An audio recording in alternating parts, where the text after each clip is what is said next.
Today's video is going to be all about helping you achieve your perfect bun.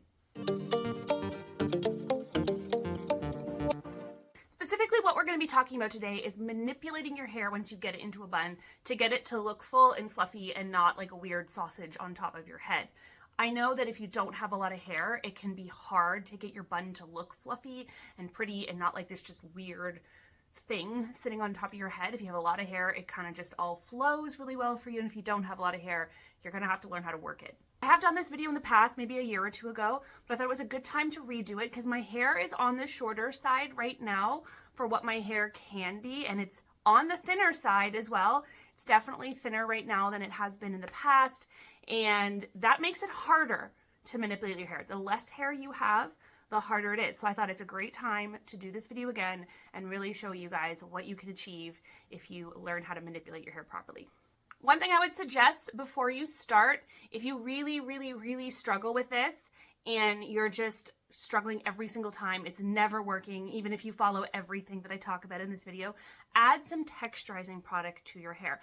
I'm not going to do that today simply because my hair is freshly cleaned and I want to do some other things with it after I film this video, so I don't want so any texturizing product in my hair, and I don't need it to achieve what we're trying to achieve today because I have practiced this a lot. But if you struggle, texturizing powder, dry shampoo, texturizing spray, any of those things are going to make your hair hold the shapes that you create a lot better and make your hair a lot easier to work with and manipulate. It's also easier if your hair is maybe day 2 with some dry shampoo in it, as opposed to fluffy, clean hair like mine is today. When your hair is fluffy and clean, it's more likely to flop or have baby hair sticking out everywhere and just be less cooperative. I'm just going to leave my bangs out because they're not going to want to stay back with my hair being clean, and they're too short to contribute to the bun anyways, so they might as well stay out. And I'm going to do my flip and twist bun technique. However, the hair manipulation we're going to discuss today goes for any type of bun you're going to create, okay? It doesn't just go for this one. Every single type of bun you're going to create, this technique is for. Not the flip and twist technique, but the actual fluff and pull. But I am going to do the flip and twist to make my bun. If you struggle with that and you want to learn how to do it, I will put a link up here for my bun playlist, and there are a bunch of tutorials for this technique there because I'm not going to take time in this video to run down how to do this if it is something that you can't do or haven't seen before or are still struggling with. So when you create your bun, no matter what bun you've done, without manipulating it, if you don't have a lot of hair, it's going to be something like this, right? It's just, we don't want to walk around with that.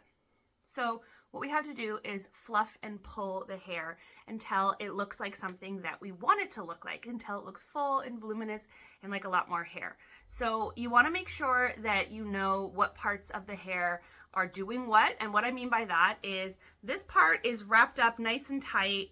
And no matter what you do with this, you'd have to pull it out a lot for your hair to start to fall out. This front part is the ends of my hair. And especially if your hair is not super long like mine, you're going to have to be really careful with the part of your bun that is the ends of your hair, because if you pull that part too much, you're going to pull your ends out and they're just going to fall apart. So with this part that's just my ends, we're going to focus most about pulling side to side as opposed to front and back, because if we pull forward, we're going to pull those ends out. But for this meatier part of the bun, we are going to pull that in all directions. We're going to pull side to side, front to back, and we're not just going to pull from the sides, okay? We're not just going to take the sides of each of these sections and pull them.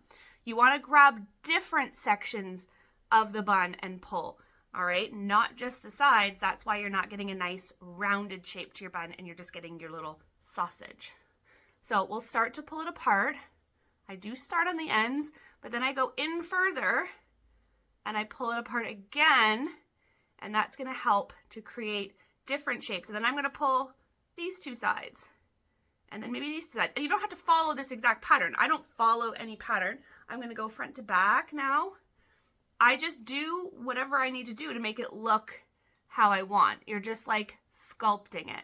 And you can see here, this is where the struggle is if you don't have long hair, is those front pieces. I mostly leave them alone and they were kind of getting manipulated just by moving around the back hair. And there we go. I think I like the way that looks. I did pull those front ones a little. When my hair is longer, I do manipulate those front pieces more because I can. Now that my hair is a bit shorter, I tend to try not to touch them too much because otherwise they will just pop out. I will usually splay them a little afterwards and then hairspray it with stronghold hairspray while it's splayed open, and that will usually hold its shape for me really well. But because we've pulled in all directions, you can see it's not just like a weird rainbow sausage. I don't know how else to describe it, but funny shape. The hair looks fluffy, the hair looks full. You can see because I don't have any texturizing or anything, it is a bit floppy. So I probably wouldn't do this bun on freshly clean hair. It just, my hair is not substantial enough for this bun. This is usually a bun that I do on day 2. Dirty hair because the hair has more structure, more texture. I've got dry shampoo in there. I might put a little texturizing powder in my ends before I make the bun. Finish off with some hairspray and a bobby pin in the back so that my little baby mullet doesn't fall out. And it's good to go. But on freshly washed hair, it is going to be floppy. So if you're finding your bun is floppy, your hair is probably too clean because it's probably got that really silky texture like mine. But product can help with that. So that is how you manipulate your bun so that it doesn't look weird. It's not a funny shape. Hopefully that helps. Hopefully that makes sense. Give it a try. Let me know how it works out for you in the comments. Ask me any questions and I can do my best to answer those for you. Thank you so much for watching today. Don't forget to hit that notification bell so you don't miss any of my videos. Like and subscribe because that really helps me out here on my channel.